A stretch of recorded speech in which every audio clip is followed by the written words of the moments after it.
ओम शांति। 24/7/2022 प्रातः मुरली। ओम शांति। बाप दादा मधुबन। अव्यक्त बाप दादा रिवाइज 18/12/91 मधुबन।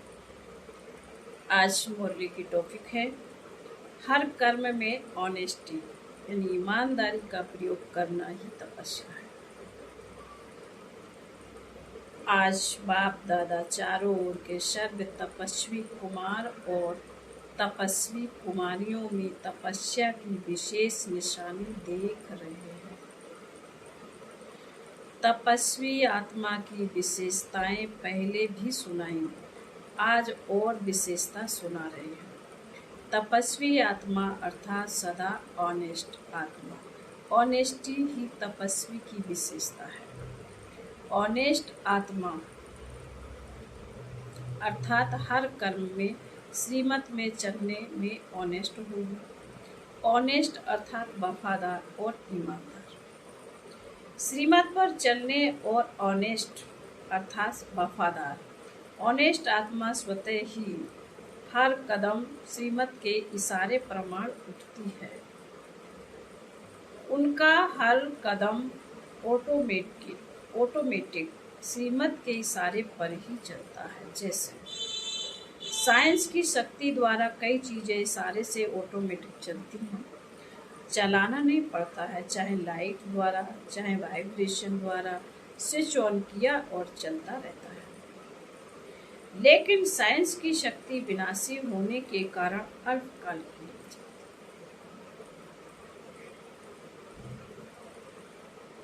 अविनाशी बाप के साइलेंस की शक्ति द्वारा इस ब्राह्मण जीवन में सदा और स्वतः ही सहज चलते रहते हैं। ब्राह्मण जन्म मिलते ही दिव्य बुद्धि में बाप दादा ने श्रीमत पढ़ी। ऑनेस्ट आत्मा उसी श्रीमत के इशारे से नेचुरल सहज चलती रहती है। तो ऑनेस्ट की पहली निशानियां हर सेकंड हर कदम श्रीमत पर एक्यूरेट चलते सभी हैं, लेकिन चलने में भी अनेक प्रकार की भिन्नता हो जाती है। कोई सहज है, तीव्र गति से चलते हैं, क्योंकि उस आत्मा को श्रीमत स्पष्ट सदा स्मृति में रहने के कारण समर्थ है। यह नंबर 1 ऑनेस्टी। नंबर 1 आत्मा को सोचना नहीं पड़ता कि यह श्रीमत है या नहीं, यह राइट है या रॉन्ग, क्योंकि स्पष्ट है। दूसरी आत्माओं को स्पष्ट ना होने के कारण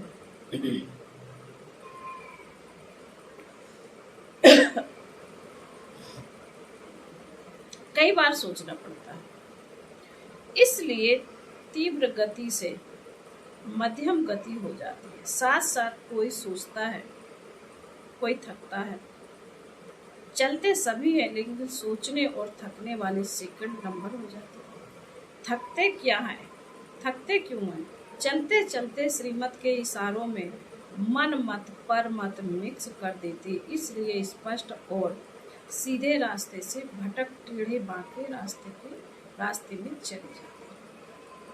रिजल्ट में फिर भी वापस लौटना ही पड़ता है, क्योंकि बाबा कहते हैं रिजल्ट में फिर भी वापस लौटना पड़ता है, क्योंकि मंजिल का रास्ता एक ही स्पष्ट सीधा और सहज है। सीधे को टेढ़ा बना देते हैं, तो आप सोचो टेढ़ा चलने वाला कहाँ तक चलेगा, किस स्पीड से चलेगा और परिणाम क्या होगा? थकना और निराशा होने के कारण होकर लौटना, भवन का थकना और निराशा होकर लौटना, इसलिए सेकंड नंबर हो जाता है। अनेक सेकंड गमाया, अनेक श्वास गमाया, सर्व शक्तियां गवाया, इसलिए सेकंड नंबर हो गया। सिर्फ इसमें नहीं खुश हो जाना कि हम तो चल रहे हैं, लेकिन अपनी चाल और गति दोनों को चेक करो तो समझा ऑनेस्टी किसको कहा जाता है। ऑनेस्ट आत्मा की और निशानी है, वह कभी किसी भी खजाने को वेस्ट नहीं करेगी। करेगा। सिर्फ स्थूल धन व खजाने की बात नहीं, लेकिन और भी अनेक खजाने आपको मिले हैं। ऑनेस्ट संगम युग के समय के खजाने को एक सेकंड भी वेस्ट नहीं करेगा, क्योंकि संगम युग का एक सेकंड वर्ष से भी ज्यादा है। जैसे गरीब आत्मा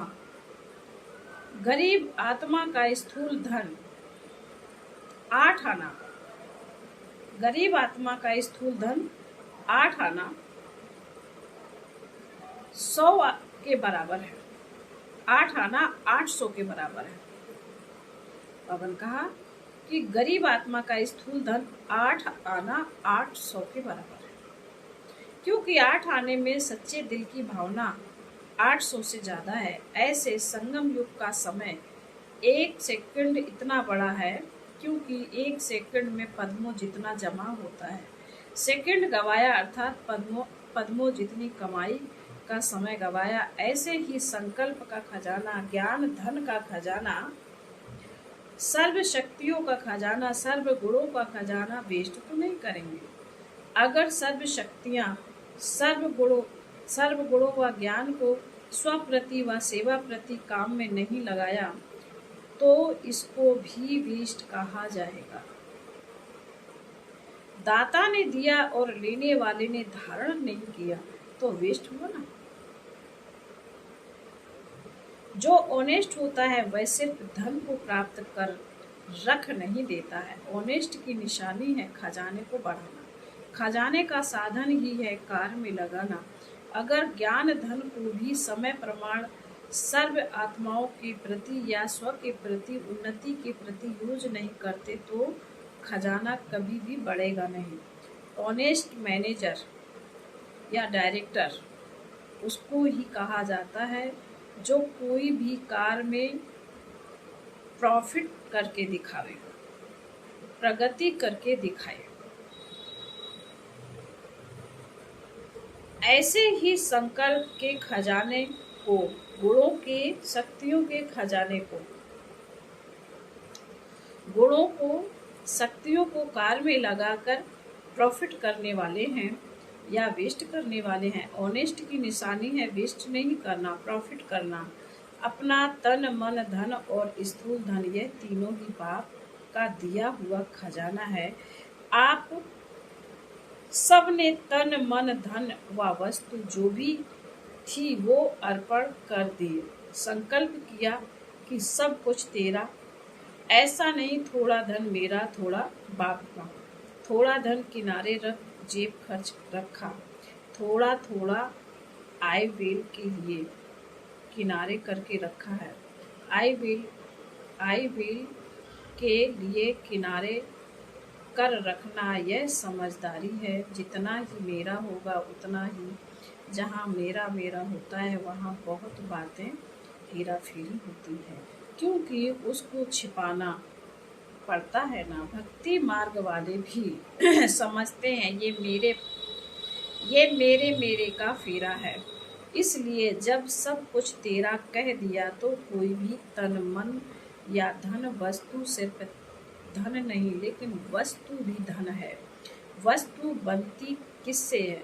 धन से ही बनती है। तो कोई भी वस्तु, कोई भी स्थूल धन, कोई भी मन से संकल्प और तन से व्यर्थ कर्म करना या व्यर्थ समय गवाना तन द्वारा यह भी वेस्ट में गिना जाएगा। तो ऑनेस्ट तन को भी व्यर्थ के तरफ नहीं लगाते, संकल्प को भी वेस्ट में नहीं लगाते। जहाँ भी रहते हो, चाहे प्रवृत्ति वाले हैं चाहे सेंटर वाले हो, बाबा कह रहे जहाँ भी रहते हो, चाहे प्रवृत्ति वाले हो चाहे सेंटर वाले, चाहे मधुबन वाले, सबका तन मन धन बाप का है। वह प्रवृत्ति वाले समझते हैं कि हम समर्पण तो नहीं है तो मेरा ही है, नहीं, यह तो बाप की अमानत है। तो ऑनेस्टी अर्थात अमानत में कभी भी खयानत नहीं करें। वेस्ट करना अर्थात अमानत में खयानत करना। ऑनेस्ट की निशानी वह अमानत में कभी भी खयानत कर नहीं सकता। छोटी सी वस्तु को भी वेस्ट नहीं करेगा। कई बार अपने बुद्धि के अलबेलेपन के कारण व शरीर द्वारा कार्य में अलबेलेपन के कारण छोटी छोटी वस्तु वेस्ट भी हो जाती हैं। फिर यह सोचते हैं कि मैंने यह जानबूझकर नहीं किया, लेकिन हो गया। अर्थात अलबेलापन चाहे बुद्धि का हो, चाहे शरीर के मेहनत का अलबेलापन हो, दोनों प्रकार का अलबेलापन वेस्ट कर देता है। तो वेस्ट नहीं करना है, 1 से 10 गुना बढ़ाना है, ना कि वेस्ट करना है। जिसको बाप दादा सदा एक स्लोगन में कहते हैं, कम खर्चा वाला नशीन, कम खर्चे वाला नशीन। ये है बढ़ाना और वो है गवाना। ऑनेस्ट अर्थात तन मन और धन को सदा सफल करने वाला, यह है ऑनेस्ट आत्मा की निशानी। तो तपस्वी अर्थात यह सब ऑनेस्टी की विशेषताएं हर कर्म में प्रयोग में आवे। ऐसे नहीं कि समाया हुआ तो सब है, जानते भी सब है लेकिन नहीं। तपस्या योग का अर्थात ही है प्रयोग में लाना। अगर इन विशेषताओं को प्रयोग में नहीं लाते तो प्रयोगी नहीं, तो योगी भी नहीं। यह सब खजाने बाप दादा ने प्रयोग करने के लिए दिए, और जितना प्रयोगी बनेंगे तो प्रयोगी की निशानी है प्रगति। अगर प्रगति नहीं होती है तो प्रयोगी नहीं। कई आत्माएं ऐसे अपने अंदर समझती भी हैं कि ना आगे बढ़ रहे हैं ना पीछे हट रहे हैं, जैसे हैं वैसे ही हैं। और कई ऐसे भी कहते हैं कि शुरू में बहुत अच्छे थे, बहुत नशा था, अभी नशा कम हो गया है तो प्रगति हुई या क्या हुआ, उठती कला हुई या ठहरती कला हुई। तो प्रयोगी बनो। ऑनेस्टी का अर्थ ही है प्रगति करने वाले प्रयोगी। ऐसे प्रयोगी बनने हो या अंदर समाकर रखते हो कि खजाना अंदर ही रहे, ऐसे ऑनेस्ट हो। जो ऑनेस्ट होता है उसके ऊपर बाप का, परिवार का, स्वतः ही दिल का प्यार और विश्वास होता है। विश्व के कारण फुल अधिकार उसको दे देते हैं। ऑनेस्ट आत्मा को स्वतः ही बाप का व परिवार का प्यार अनुभव होगा। बड़ों का चाहे छोटों का, चाहे समान वालों का विश्वास पात्र अनुभव होगा। ऐसे प्यार के पात्र व विश्वास के पात्र कहाँ तक बने हैं, पूछ रहे बाबा। यह भी चेक करो, ऐसे चलाओ नहीं। बाबा कहते ये भी चेक करो, ऐसे चलाओ नहीं, जिनके कारण मेरे में विश्वास नहीं। तो मैं विश्वास पात्र कैसे बनूं? अपने को पात्र बनाओ। कई बार ऐसे कहते हैं कि मैं तो अच्छा हूँ लेकिन मेरे में विश्वास नहीं। कई लोग कहते हैं मैं तो अच्छा हूँ, मेरे में विश्वास नहीं। खैर, उनके कारण लंबे चौड़े सुनाते हैं। वह तो अनेक कारण बताते भी हैं और कई कारण बनते भी हैं, लेकिन ऑनेस्टी दिल की, दिमाग की भी ऑनेस्टी चाहिए, नहीं तो दिमाग के नीचे ऊपर बहुत करते हैं। बाबा कह रहे नहीं तो दिमाग से नीचे ऊपर बहुत करते हैं। तो दिल की भी ऑनेस्टी, दिमाग की भी ऑनेस्टी, अगर सब प्रकार की ऑनेस्टी है तो ऑनेस्टी अविश्वास वाले को आज नहीं तो कल विश्वास में ला ही लेंगी। जैसे कहावत है, सत्य की नाव डूबती नहीं है लेकिन डगमग होती है। तो विश्वास की नाव सत्यता है, ऑनेस्टी है तो डगमग होगी, लेकिन अविश्वास पात्र बनना अर्थात डूबेगी नहीं। इसलिए सत्यता की हिम्मत से विश्वास पात्र बन सकते हो। पहले सुनाया था ना कि सत्य को सिद्ध नहीं किया जाता है, सत्य स्वयं में ही सिद्ध है। सिद्ध नहीं करो लेकिन सिद्धि स्वरूप बन जाओ। तो समय के गति के प्रमाण अभी तपस्वी के कदम को सहज और तीव्र गति से आगे बढ़ाओ। समझा? तपस्या वर्ष में क्या करना है, अभी भी कुछ समय तो पड़ा है। इन सब विधियों को स्वयं में धारण कर सिद्धि स्वरूप अच्छा। सर्व ऑनेस्ट आत्माओं को सदा सर्व खजानों को कार में लाते आगे बढ़ाने वाली आत्माओं को सदा तन मन धन को यथार्थ विधि से कार्य में लगाने वाली आत्माओं को, सदा अपने को विश्वास और प्यार के पात्र बनाने वाली आत्माओं को, सदा वेस्ट को वेस्ट में परिवर्तन करने वाली श्रेष्ठ आत्माओं को, देश विदेश में दूर बैठे हुए भी समीप सम्मुख बैठी हुई आत्माओं को बाप दादा का याद प्यारो नमस्ते।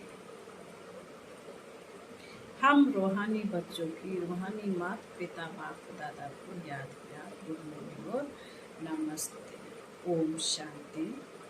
दीदी जी से बाप की सृष्टि में भी आप हैं और दृष्टि में भी आप हैं।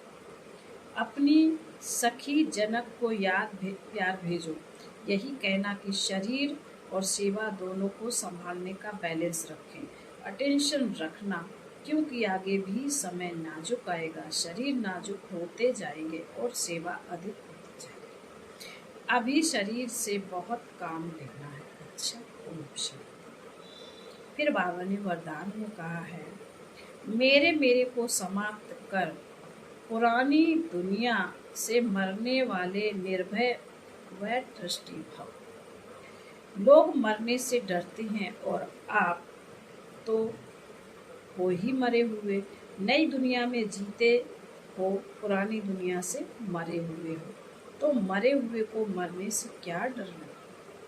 वे तो स्वतः निर्भय होंगे ही, लेकिन यदि कोई भी मेरा मेरा होगा तो माया बिल्ली म्याऊं म्याऊं करेगी। लोगों को मरने का, चीजों का या परिवार का फिक्र होता है। आप ट्रस्टी हो, यह शरीर भी मेरा नहीं है, इसलिए न्यारे हो, जरा भी किसी में लगाव नहीं। स्लोगन है, अपने दिल को ऐसा विशाल बनाओ, अपने दिल को ऐसा विशाल बनाओ जो स्वप्न में भी हद के संस्कार इमर्ज डालो। ओम शांति।